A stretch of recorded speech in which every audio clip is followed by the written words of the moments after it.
paslon 1 Pak Anies, Pak Muhaimin, dan paslon 3 Pak Ganjar dan Pak Mahfud, seandainya dalam kampanye ini ada kata-kata kami atau perbuatan kami yang kurang berkenan. Kualitas Prabowo makin melambung, tapi jangan salah. Dan banyak netizen memuji pasangan Prabowo Gibran karena satu-satunya pasangan yang meminta maaf kepada paslon 01 dan paslon 03, sementara paslon 01 dan 03 hampir tidak melakukan itu. Ini menunjukkan bahwa Prabowo Gibran adalah sangatlah dewasa dan mencintai rakyat. Fatal PDIP yang membuatnya hancur di Pilpres 2024 ini. Ibu Megawati pernah berkata, jika tidak ada partai PDIP, Pak Jokowi kasihan dah, entah jadi apa beliau sekarang. Beliau berkata seperti itu seolah-olah menyamakan dengan menganggap Bapak Jokowi tidak lebih dari sekedar bonekanya. Jika kita lihat di Pilpres sekarang, PDIP sangat mengkhawatirkan, Bray. Bagaimana tidak, PDIP merupakan partai terkuat. 10 tahun terakhir mereka menguasai kabinet dan istana negara. Kesombongan, keangkuhan pemimpinnya lah yang membuat cikal bakal keruntuhan PDIP. Jujur saya sangat takjub dengan manuver beliau. Beliau mampu menghidangkan permainan yang luar biasa yang memanjakan mata kita semua. Saya pribadi tidak peduli dengan Anies, Ganjar, ataupun Prabowo. Tapi saya lebih tertarik bagaimana cara beliau menyembelih banteng keraton. Sebetulnya banyak sekali plot twist di dalam plot twist yang akan memanjakan mata kita nanti. Terlepas dari itu semua, pelajaran yang bisa kita ambil adalah kesombongan, keangkuhan, dan tidak menghargai orang lain adalah cikal bakal dari kehancuran.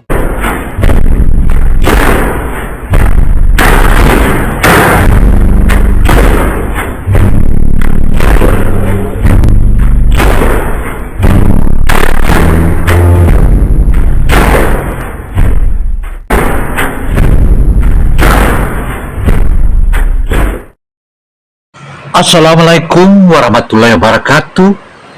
Seputar bagaimana penampilan debat terakhir atau debat kelima pasangan masing-masing pasangan presiden, tentu itu akan menjadi masukan bagi para pemilih.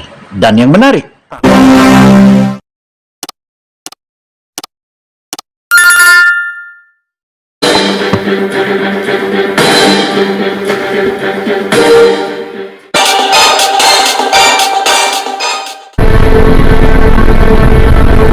halo, sobat asisten politik, tentu kita sudah bisa menarik benang merah seperti apa masing-masing para kandidat atau para paslon Pilpres. Dan Prabowo betul-betul melakukan langkah yang sangat bijak dan cintai rakyat. Mari kita saksikan. Saudara sebangsa dan setanah air, kita baru saja beberapa bulan ini melaksanakan kampanye yang penuh dengan semangat, penuh dengan kontestasi, kadang-kadang penuh dengan kata-kata yang keras. Tetapi itikat kita baik. Saya kira tiga paslon semuanya ingin yang terbaik untuk rakyat Indonesia. Karena itu saya atas nama Prabowo Gibran dan atas nama Koalisi Indonesia Maju minta maaf kepada paslon 1 Pak Anies, Pak Muhaimin, dan paslon 3 Pak Ganjar dan Pak Mahfud, seandainya dalam kampanye ini ada kata-kata kami atau perbuatan kami yang kurang berkenan. Kami mohon maaf yang sebesar-besarnya. Kami juga mohon maaf kepada KPU seandainya kami juga bertindak yang kurang pas. Keinginan kita adalah untuk berbuat yang terbaik, dan kami selalu berjuang untuk yang terbaik. Saudara-saudara sekalian, yang penting kita harus membangun dan menegakkan kerukunan, persatuan, kekeluargaan di antara semua unsur dan semua kalangan bangsa Indonesia, terutama adalah kerukunan di antara pemimpin-pemimpin Indonesia. Saya tetap menganggap Mas Anies, Mas Muhaimin, Pak Ganjar, Profesor Mahfud adalah saudara-saudara saya sendiri. Kita berjuang untuk bangsa Indonesia, kita berjuang karena cinta kita kepada rakyat Indonesia. Saudara-saudara sekalian, manakala Prabowo Gibran dan Koalisi Indonesia Maju atas izin Tuhan Yang Maha Besar, Tuhan Yang Maha Esa, menerima mandat dari rakyat, kita akan jadi pemimpin nasional untuk seluruh rakyat Indonesia. Saya akan jadi presiden untuk seluruh rakyat Indonesia, termasuk yang tidak memilih saya dan termasuk yang tidak percaya sama saya akan berjuang untuk seluruh rakyat Indonesia. Kami berjuang, bertekad menghilangkan kemiskinan dari Indonesia. Kami bertekad menghilangkan kelaparan dan kurang gizi bagi rakyat Indonesia.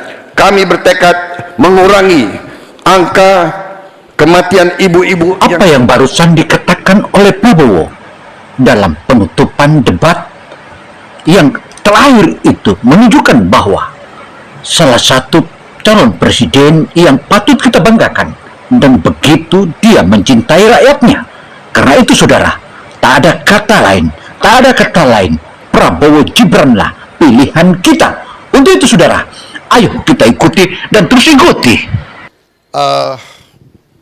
Moneter, masalah uang, benar sekali. Kalau tidak salah, Lenin pernah mengatakan, kalau mau menghancurkan suatu negara, pertama hancurkanlah mata uangnya. Dan kalau kita mau mempertahankan kedaulatan kita, kita harus punya pertahanan terhadap ekonomi kita. Dan kuncinya berkali-kali saya bicara adalah swasembada pangan, swasembada energi, dan swasembada air. Kalau kita swasembada pangan, ya bukan beras ya, swasembada pangan, karbohidrat, protein, kita menghasilkan sendiri. Kita nggak usah takut mata uang apa, ya kan? Emang rakyat. Satu, Poin Indonesia. Lembaga Survei Poin Indonesia merilis hasil survei elektabilitas calon presiden dan calon wakil presiden terbaru yang dilakukan pada 26 hingga 30 Januari 2024. Jumlah sampel sebanyak 1.500 respondens dengan margin of error 2,53%. Hasil dari Poin Indonesia, Prabowo Gibran 52,9%, Anies Mohaimin 22,7%, Ganjar Mahfud 19,1%. Yang modal. Kita harus ambil langkah berani. Antara lain, langkah yang saya ingin jalankan adalah makan siang gratis. Itu akan membantu semua keluarga miskin. Apakah ikuti World Bank, apa ikuti ini? Enggak. Semua anak Indonesia akan dapat makan, kecuali anaknya orang kaya. Anak orang kaya enggak butuh lagi. Tapi semua sekolah, semua pesantren dari usia dini akan kita kasih makan siang. Itu adalah keberpihakan. Itu adalah wujud dari keadilan sosial. Bagaimanapun satu keluarga punya 2-3 anak, dia sudah tidak perlu lagi mikir 3 anaknya akan dikasih makan tiap hari. Itu salah satu wujud. Pilihanku, Mas Gibran, kebanggaanku, ku yakin nomor 2 pasti menang. Boleh sama-sama ya? Prabowo pilihanku, Mas Gibran, kebanggaanku, ku yakin nomor 2 pasti menang. Dapat makan. Itu adalah keberpihakan. Itu adalah wujud dari keadilan sosial. Bagaimanapun satu keluarga punya 2-3 anak, dia sudah tidak perlu lagi mikir 3 anaknya akan dikasih makan tiap hari. Itu salah satu wujud daripada keberpihakan. Kemudian kita masih banyak lagi. Kita punya dana desa. Ya, 1 miliar satu desa. Kita masih ada lagi. Kita banyak sekali ada. Makan siang gratis itu bukanlah program biasa, tetapi itu akan mengurangi kemiskinan bagi orang tua yang memiliki anak lebih dari 3. Tentu negara sudah menunjukkan keberadabannya, kehidupan sosial, kehidupan kemasyarakatan memenuhi seluruh unsur-unsurnya. Demikian halnya lembaga survei. Lembaga survei inilah yang menentukan menjadi patokan kita bersama bahwa rating atau elektabilitas Prabowo Gibran makin hari makin melambung. Wow kan? Bangsa Indonesia dirasakan oleh seluruh rakyat Indonesia. Karena itulah kebijakan-kebijakan kita sebagaimana Bapak perhatikan ya, adalah perbaiki gizi anak-anak kita, perbaiki kondisi gaji-gaji semua ASN, semua guru, semua dokter, semua tenaga kesehatan. Hilirisasi, nilai hilirisasi 37 kali, 100 kali nilai. Tadi saya sudah paparkan pohon-pohon industri, ya kan? Kita tidak mau lagi bahan mentah kita jual. Kita mau semua diolah di Indonesia. Dengan demikian yang Bapak tuntut akan tercapai. Bapak, Ibu-ibu sekalian, kita beli mobil tiap tahun 1 juta mobil tiap tahun.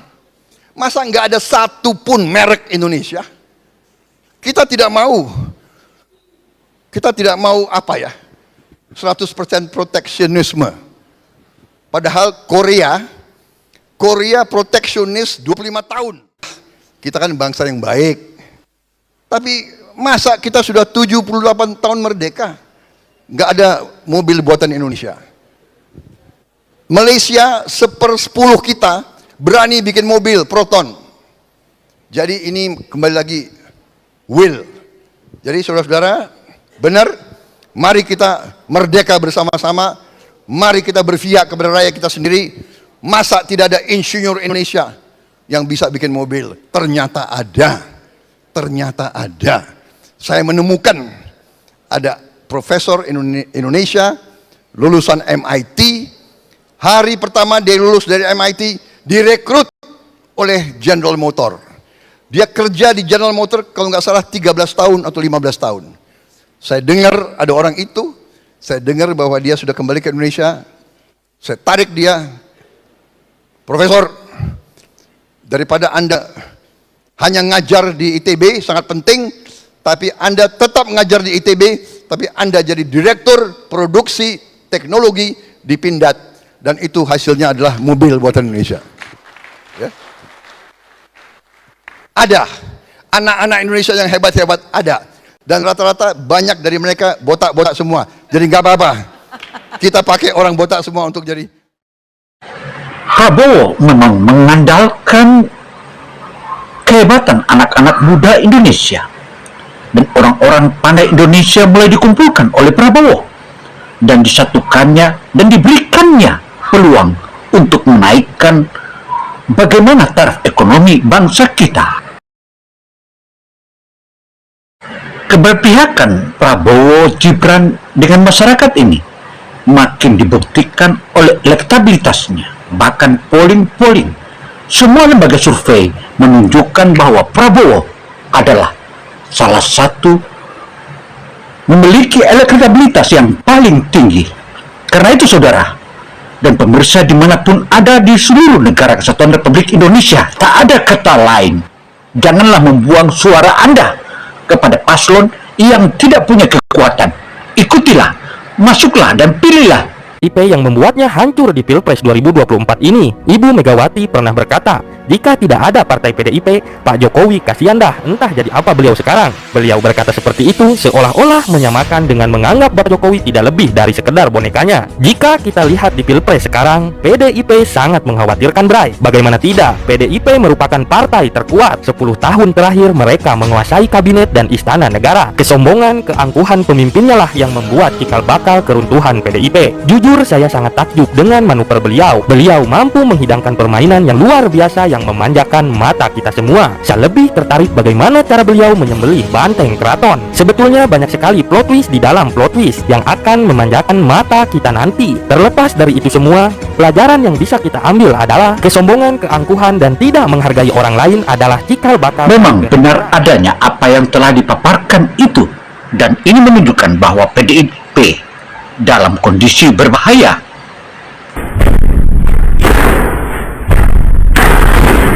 Dan dialami oleh PDIP di pemilu 2024 ini sudah bisa dipastikan bahwa akan nyunsek.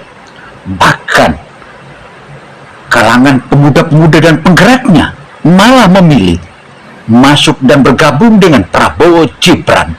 Meskipun kita tahu berbagai alasan yang mereka sebutkan, tetapi mereka tanpa mendapat peluang. Selain itu, memandang remeh Jokowi, tentu itu merupakan salah satu langkah yang blunder dan sangat berbahaya buat PDIP.